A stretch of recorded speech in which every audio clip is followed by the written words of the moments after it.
Lord, fine and excellent. Hindi rin namin nakakalimutan, Panginoon. Bagamat may bagyo, bagamat nagbabanta ang masamang panahon, binigyan mo ng napakagandang weather ang 47th anniversary ng Jesus is Lord Church Worldwide Celebration! Pwede kang palakpakan natin ng Panginoon. Hindi natin malilimutan yun.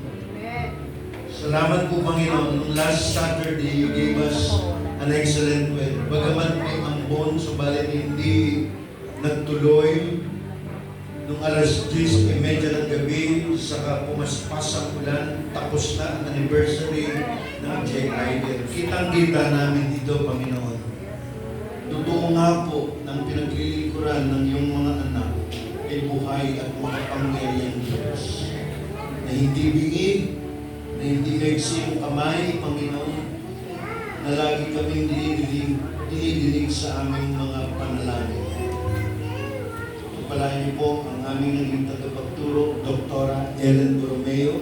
Ikaw ang magbalik ng lakas na nawala sa kanya habang hinihintay, habang pinapanalangin, habang Panginoon, kinukuha niya, kinopofet niya ang message from you, ang kapahayagan mo upang sa amin naman ay mag-iwasay na ibahagi. Salamat po sa kanyang buhay. Pagpalain mo po kanyang nanay, Nanay Liz, at ang kanyang tatlong anak, Panginoon, si Martin, si Au, at si Bayo. Ikaw po ang mag-bless sa buong pamilya. We pray for your complete protection. We pray for your complete provision. We claim, Lord, for your complete prosperity, Lord, be upon the Borromeo family in Jesus' name. At ang lakas na wala kay Dr. Ellen habang siya po'y nag-aaral, ikaw ang magbalik. Nanalangin namin, Panginoon, ang prayer request box dito na may mga lamang prayer request. Hiniling po namin, ikaw po ang tumugon. Dalangin po namin na maranasan ng bawat isa ang sagot ng iyong panalangin. Hindi ka po matipid na Diyos. Hindi ka po capricious na Diyos, Panginoon. Kundi dinidinig mo ang mga hilingin at mga petitions, Lord, at ang mga intercession ng iyong mga nananampalataya po kami at your own perfect timing, Panginoon. Tutugunin mo ang sagot sa kanilang mga panalangin. Hindi namin nakakalimutan ay panalangin ang aming minamahal na bansa. Lord, ang aming lupang hinirang. Ayaw namin, Panginoon, na mapunta ito sa kadustahan, mapunta ito sa kawalan.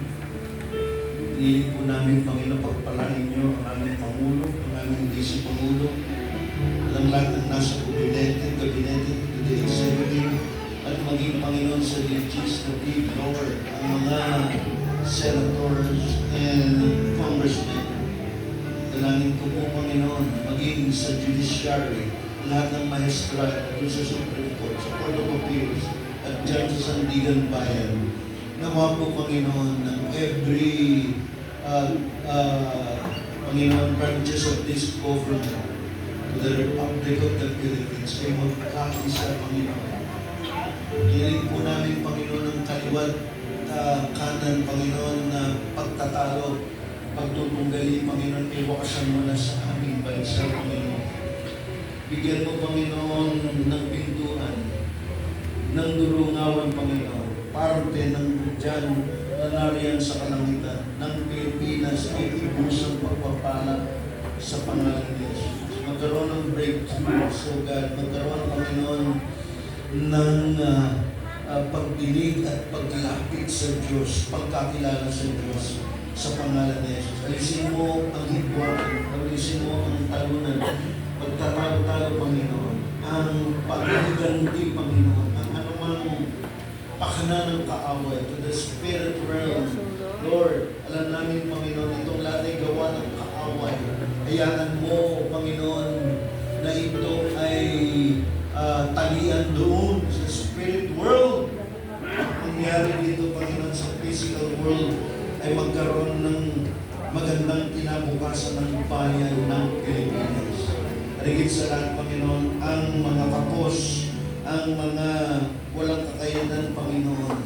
Lord, Ikaw ang magpala sa pangalan ng Jesus. Lord, we also pray for your beloved nation, the Israel. We pray for your peace, O God, be upon the nation of Israel. As we declare, God bless Israel. Ingatan niyo po ang inyong mga anak sa buong sanlingkong ito. Lahat po, Panginoon, ang gagawin nila ay tuon sa iyo, makapagbigay ng kaluladian sa iyo sa pangalan ni Jesus. Ang kanilang kanang kamay, ang kanilang kalimang kamay, Panginoon, ay gumawa ayon sa iyong kalooban sa pangalan ni Jesus. Tulungan niyo po kaming lahat na gawin, Panginoon, ang mga bagay na makapagbibigay ng kaluluran sa iyo. Ingatan niyo po ang pamilya na narito, Lord, maging ang mga senior citizen namin, Lord, Ikaw ang mag-ingat. Huwag niyo pong payagang madisgrasya o masamuna, Panginoon, sa pangalan niya. Ang aming tahanan, ibalutan niyo po ng iyong mga pamilya nito, ilayo sa mga masamang tangka at, Panginoon, sa sunog at maging sampas ng kalikasan ng bagyo at lindol.